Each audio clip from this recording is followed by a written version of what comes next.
कृष्णाच्या चरित्रावरती बोलत होतो मी. ज्यावेळेस ते वाचत होतो मी म्हटलं काय दुःख आहे या माणसाच्या आयुष्यामध्ये. अरे जन्मालाच तुरुंगात आला. आपल्याला नोटीस आली तर टेन्शन येते, आता अटक होतीये का काय होतंय का काय. जन्मालाच तुरुंगात आहे.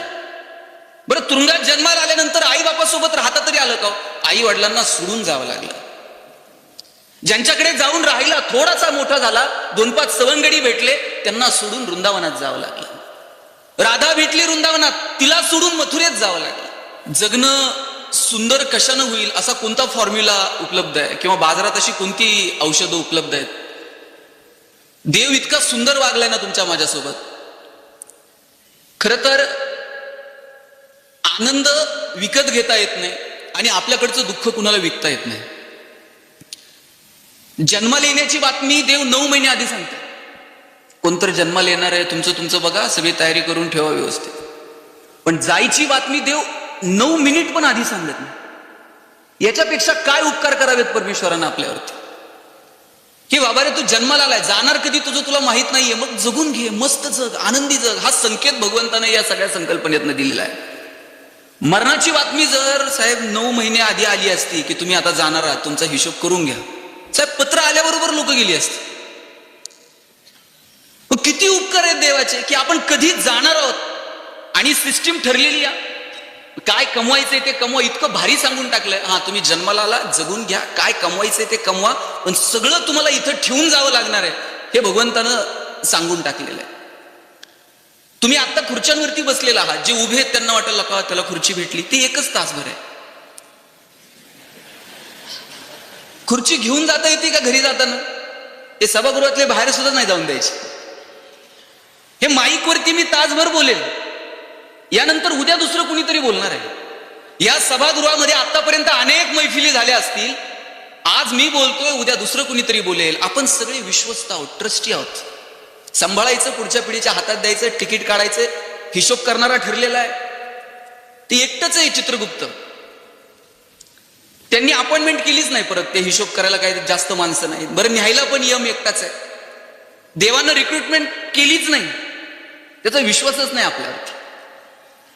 म्हणजे यमानं जर त्याच्या हाताखाली 2-4 लोकांची रिक्रुटमेंट करायची ठरवली तर परत टीईटी घ्या, परत त्यातून सिलेक्ट झालेले काय काम करतील. समजा आपल्यासारखी यमानी जर 2-4 हाताखाली ठेवले, ते कसं काम करतील? त्यानं तुला ना उद्या नेतो 50 दे. त्यानं ते हिशोबात आहे सगळं. वरती एकटाच चित्रगुप्त बसला हिशोब करायला, न्यायला ते 1 जण आहे. बरं न्यायचं कधी, काय, वशिला लावायला कोणतीही संधी नाही. किती उपकार करावेत भगवंतानं आपल्यावरती. त्यानं सांगितलं की बाबा रे, आनंद सुख या संकल्पना साधनांशी संबंधित नाहीच आहेत. साधनानं जगणं सुकर होऊ शकेल, सुलभ होऊ शकेल, पण सुखी होईलच असं नाही. ज्ञानोबांनी सुखाची व्याख्या करताना सांगितलं, किंबहुना सोय जीव आत्मयाचे लाहे, तेथ जे होय तया नाम सुख. ज्ञानोबा माऊली म्हटले की अरे सुख ही संकल्पना साधनांशी संबंधित नाहीच आहे. याचा अर्थ तुम्ही साधनं कमवू नका असं नाही, साधनांची निर्मिती करा, पण त्यानं तुमचं जगणं फक्त सुकर सुलभ होऊ शकेल. सुख ही अंतर्मनाची कॅरेक्टरिस्टिक आहे, त्याच्यासाठी आत डोकावून बघावं लागेल. आणि मग हे सुख मिळतं कुठं? ते तुमच्या माझ्या वागण्या बोलण्यावर, तुमच्या माझ्या विचारांवरती अवलंबून आहे. ते आम्हाला मिळवता येईल का? साध्या साध्या गोष्टी, तो चांगलं बोला, चांगलं वागा, एकमेकांना सहकार्य करा, कुणाच्यासाठी तरी मदतीचा हात पुढे करा. कुणी थकलेला असेल, भागलेला असेल, त्याच्या पाठीवर कौतुकानं थाप मारा. राजा मी तुझ्या सोबत आहे एवढा विश्वास द्या. या छोट्या छोट्या गोष्टीतून इतरांचं जगणं सुंदर होतं, आपोआप आपलंही जगणं सुंदर होऊन जातं. कसं सांगितलं माऊलींनी? साधं सांगितलं, गोड बोला, चांगलं बोला.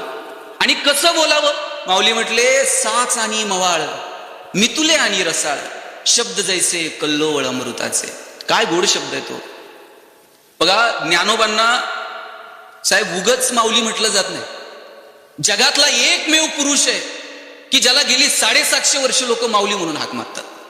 आणि त्याचं कारण असं आहे, ज्ञानोबा उकाराची भाषा बोलतात. उकाराची भाषा कोण बोलतं? बघा, जग तुम्हाला बाहेर बाळासाहेब म्हणत, घरी गेल्यावर आई काय म्हणते? बाळू. आई उकाराची भाषा बोलते, ती उकाराची भाषा ज्ञानोबा बोलतात. ऋणू झुनू रे भ्रमरा, सांडी तो अवगुणू रे भ्रमर. अवगुण या शब्दाला माऊलींनी अवगुणू म्हणावं, याच्यापेक्षा किती छान बोलावं. माऊली म्हणतात सांडी तो अवगुणू, अवगुण शब्दाला सुद्धा माऊली अवगुणू म्हणतात. आणि ते ज्ञानोबा सांगतात कसं बोला, साच आणि मवाळ मितुले आणि रसाळ शब्द जैसे कल्लोळ अमृताचे. आपल्याला गोड बोलायला लागतंय काय हो? गोड बोलल्याबरोबर असा मेसेज येतोय का, डेबिटेड अमुक अमुक अमाऊंट? लोक गोड बोलायलाच तयार नाहीत. म्हणजे ते पेशंट चेक करायला डॉक्टर आले आणि डॉक्टर त्या पेशंटला चांगलं सांगत होते, जरा चांगलं खात जा, बाहेरचं फास्ट फूड जरा बंद कर, चांगलं चुंगलं खाण्यावर 2 पैसे खर्च कर. बायको बाहेरून पळत आली, पैसे खर्च करत नाही, मग म्हणली असं डॉक्टरच्या मड्यावर पैसे घालावं लागतं. ते डॉक्टर बघतोय का नीट कसं बोलावं? हा कॉमन सेन्स आहे हो. फार ज्ञान मिळवलं म्हणजे जगणं सुंदर होतं असं नाही. फार मनगटात ताकद मिळवली म्हणजे जगणं सुंदर होतं असंही नाही. मनगटात ताकद असावी, ज्ञान असावं, पण या सगळ्याचा मेळ कसा घालायचा याचा एक कॉमन सेन्स लागतो. सुंदर जगायला अपेक्षित असणारा कॉमन सेन्स आपल्याकडे आहे का?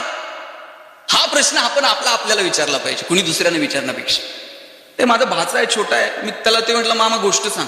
मी म्हटलं ते ससा कासवाची शर्यत सुरू झाली आणि कासव पुढे निघून गेलं, ससा झोपला आणि कासव जिंकलं आणि गोष्ट वगैरे झाल्यानंतर मी त्याला विचारलं, आता या गोष्टीतनं काय शिकला? म्हणला, मामा मी एकच शिकलो. म्हटलं काय? म्हणला शर्यत हरली तरी चालेल, दुपारची झोप झाली पाहिजे. कसला कॉमन सेन्स आहे का काय? म्हणजे तुमच्याकडे असणारं ज्ञान, तुमच्याकडे असणारी ताकद याचा मेळ कुठे घालावा याच्यासाठी एक कॉमन सेन्स लागतो. मला वाटतं तो आपल्यात आहे का? तो आपण येणाऱ्या पिढीला त्यांच्यामध्ये तो निर्माण व्हावा याच्यासाठी आम्ही कधी त्यांच्याशी बोलतो का, संवाद साधतो का, जग त्यांना दाखवतो का? मला वाटतं या सगळ्या गोष्टींचा कुठेतरी विचार व्हायला हवा. येणाऱ्या पिढीला थोडंसं मागे वळून दाखवता येईल का? त्यांना जवळ घेऊन रामकृष्ण सांगता येईल का? त्यांना ज्ञानोबा तुकोबा सांगता येतील का? शिवाजी संभाजी राजांच्या आयुष्यातला संघर्ष, त्या संघर्षातली मजा, संकटाच्या समोर छाती काढून उभं राहणं काय, हे येणाऱ्या पिढीला सांगता येईल का? जगण्यातल्या क्षणाक्षणाची मौज घेता येईल का, मजा घेता येईल का? कधीतरी संकटांना असं मिश्किलपणे सामोरं जाता येईल का? या गोष्टींवरती आपण कधी बोलणार आहोत मला सांगा. अरे मला भगवान कृष्णाचं चरित्र तर इतकं भारी वाटतं. मी आता 8 दिवस बाबा जी टॉकीजला श्रीकृष्णाच्या चरित्रावरती बोलत होतो. मी ज्यावेळेस ते वाचत होतो मी म्हटलं काय दुःख आहे या माणसाच्या आयुष्यामध्ये. अरे जन्मालाच तुरुंगात आले. आपल्याला नोटीस आली तर टेन्शन येते, आता अटक होतीये का, काय होतंय का काय. ते जन्मालाच तुरुंगात आहे. बरं तुरुंगात जन्माला आल्यानंतर आई बापासोबत राहता तरी आलं का? आई वडिलांना सोडून जावं लागलं. ज्यांच्याकडे जाऊन राहिला, थोडासा मोठा झाला, 2-5 सवंगडी भेटले, त्यांना सोडून वृंदावनात जावं लागलं. राधा भेटली वृंदावनात, तिला सोडून मथुरेत जावं लागलं. मथुरा सोडून गेला तर लोक त्याला रणछोडदास म्हटले. आणि काय मिळालं व कृष्णाला त्याच्या आयुष्यामध्ये? कौरव पांडवांचं युद्ध झालं. युद्ध झाल्यानंतर गांधारीला भेटायला गेला कृष्ण आणि गांधारी कृष्णाला म्हटली, कृष्णा पांडवांना जशी गीता सांगितली, अर्जुनाला गीता सांगितली, पांडवांना धर्म समजावून सांगितला, तसाच धर्म जर माझ्या लेकरांना समजून सांगितला असता तर माझ्या कुळाचा अंत झाला नसता. का असं वागलास? गांधारी दुःख व्यक्त करते कृष्णाजवळ. आणि काय मिळालं कृष्णाला या सगळ्या? पांडव जिंकले, धर्मराजा झाला, तिकडं कौरव जिंकले असते तर दुर्योधन गादीवर बसला असता. कृष्णाचं काय? पण कृष्ण असं टेन्शन घेऊन बसतोय का? मला हे रणछोडदास म्हणतायत, राधार पण नाही, गोपाळ पण नाही, तरी सगळं सोडावं लागलं, मलाच नावं ठेव. कृष्ण कधी असा टेन्शन मध्ये बघितलाय का? कृष्ण आयुष्याचा उत्सव करतो. बघा एंटरटेनमेंट आणि सेलिब्रेशन हे 2 वेगवेगळे शब्द आहेत. आपण एंटरटेनमेंटला महत्व देतो, मनोरंजनाला महत्व देतो. मस्त जायचं, तिकीट काढून पिक्चर बघायचा, शिट्टी बिट्टी मारायची, हे मनोरंजन झालं. कृष्ण असा पायावर पाय टाकून बसतो का? तुम्ही बासरी वाजवा मी ऐकतो, तुम्ही नाचा जरा मी बघतोय ना, असं करते? कृष्ण स्वतः बासरी वाजवतो, स्वतः सगळ्यांना गोळा करतो, जात धर्म पंथ सगळी पोरं एकत्र करतो, काला करून खातो कृष्ण. त्या काळामध्ये सांगतो इंद्राची पूजा बिजा करू नका रे, मी आहे, चला या गोवर्धनाची पूजा करून. हे धाडस कृष्णामध्ये आहे. आणि जगण्याचा उत्सव करून टाकतो कृष्ण. मला वाटतं हा जगण्याचा उत्सव आपल्याला करता येईल का? आपल्याला आपल्या जगण्यातल्या आपल्या आवडीनिवडी शोधता येतील का? आपल्या आनंदाच्या जागा शोधता येतील का? काय धमाल आहे कृष्णाचं चरित्र. अरे कृष्णन त्यांचे सवंगडी सगळेजण असे त्या गोपिकांचे माठ फोडायचे, दही दूध लोणी चुरून न्यायचे. ते दही दूध लोणी चोरायचं म्हणजे काय त्याच्या घरी नव्हतं का? तो सांगत होता त्या गोपिकांना, बाबा हे फक्त मथुरेचा बाजार सजवायला नाही, तुमच्या लेकरांना खाऊ घाला. कुपोषणाच्या विरोधात आवाज उठवणारा पहिला आद्य क्रांतिकारक जर कोण असेल तर भगवान कृष्ण आहे. हे तुम्ही पण खायचं असतंय, फक्त विकायचं नाही. आणि मग ते सगळ्यांकडे चोरी करायचा. आणि एक गवळण होती, ती म्हणली ते माझ्या घरी काय येत नसतंय. कृष्ण म्हणला असं आहे का, आज संध्याकाळी हिच्या घरी म्हटले. तिनं काय केलं, ती झोपताना ते लोणी सगळं वरती असं मडक्यात ठेवलेलं, त्या मडक्याला एक घंटी लावलेली आणि त्या घंटीची दोरी स्वतःच्या पायाला बांधून ठेवलेली होती. आता ते कृष्णन ते आले आणि झेप घेणार, मडक्यात हात घालणार. कृष्णानं बघितलं घंटी इथं, म्हटलं. कृष्णानं त्या घंटीकडे बघितलं आणि म्हटलं ही जर वाजली तर गवळण उठते, नंतर बदड बदड बदडते. ते घंटीला कृष्ण म्हटला, हे बघ आम्ही इथं लोणी खायला आलो, तू जर थोडी जरी वाजली ना, उद्यापासून एका मंदिरात ठेवणार नाही म्हणतो. ती घंटी म्हणली तुला काय खायचंय ते खा, काय करायचं ते करा. सगळे त्याचे जे मित्र होते, सवंगडी होते, सगळ्यांनी ते लोणी फस्त केलं. बा एक दोन घास शेवटचे उरले.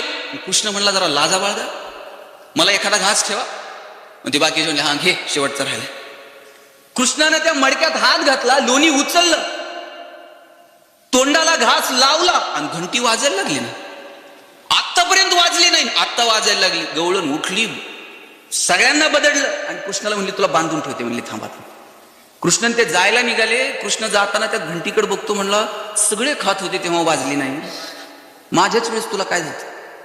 घंटी म्हटली देवा सगळे खात होते तेव्हा वाजली नाही, पण जेव्हा देव प्रसाद घेतो ना तेव्हा जर वाजले नसते तर अख्ख्या कुळाला बट्टा लागला असता. म्हणजे माझ्या कुळाला बट्टा लागू नये म्हणून मला वाजावं लागलं. प्रथा आहे रे बाबा, देव प्रसाद खाताना वाजावं लागतंय. बघा त्यातला मतितार्थ लक्षात घ्या. निर्जीव गोष्टींना सुद्धा वाटतंय आमच्या बाप दाद्यानं जे केलं ते आम्ही चांगलं पुढे घेऊन जावं, आम्हाला का वाटत नाही. बरं आम्ही असलं केलंय काय नेमकं की जे आमच्या पुढच्या पिढ्यांनी लक्षात ठेवावं, आमच्या पुढच्या पिढ्यांनी आमचा चांगुलपणा सांगावा, आमच्याकडे बघून काहीतरी चांगला आदर्श घ्यावा, आमच्याकडे पाहून त्यांनी त्यांचं जगणं ठरवावं. असं आम्ही नेमकं काही करू शकलो का? मला वाटतं ते येणाऱ्या पिढीला सांगावं लागेल, त्यांचं जगणं समृद्ध करावं लागेल. 20 वर्ष ह्याला ऐकायला येत नव्हतं, तिने कसा संसार केला. काय मित्रांच्या चुका कशा काढता येतील. कधीतरी स्वतःच्या अंतर्मनात डोकावून बघा. नाती गोती जपा, ही कधीच मिळणार नाही. तर माणूस म्हणून आपल्याला जी नाती मिळालीत ना त्याची जाण ठेव. जग सुखी समाधानी राहील पण त्याची सुरुवात आपल्यापासून आहे. आपण आनंदी असायला हवं, आपलं कुटुंब आनंदी असायला हवं, माझं गाव आनंदी असायला हवं, मग जग सुखी राहील, मग जग आनंदी राहील. पण आमचं कुटुंब आनंदी राहावं याच्यासाठी तरी आम्ही काही केलं का? आम्ही आमची नाती तरी जपली का? अहो कितीतरी मुलं अशी आहेत गेले कित्येक दिवस त्यांचा आणि बापाचा स्पर्श सुद्धा नाहीये. गेले कित्येक दिवस त्यांनी आईला अजून बघितलेलं सुद्धा नाहीये. ही नाती परत आहेत का? मग गेल्यानंतर ते व्हॉट्सअपला फोटो ठेवतंय मिस यू. काय उपयोग आहे का? गेल्यावर मिस यू म्हणण्यापेक्षा आताच हातात हात द्या सांगा विथ यू, आम्ही आहोत तुमच्या सोबत. आणि गेलेली माणसं परत बघता येतात का? प्रथम पुण्यस्मरण, इथून ब्रह्मदेवाला एफडी करा, आमचा गेलेला बाप 2 मिनिटासाठी पाठवा, खूप पाहुणे आलेत. परत तुम्हाला तुमचा गेलेला बाप बघायला मिळत नाही, गेलेली आई बघायला मिळत नाही, गेलेला भाऊ बघायला मिळत नाही.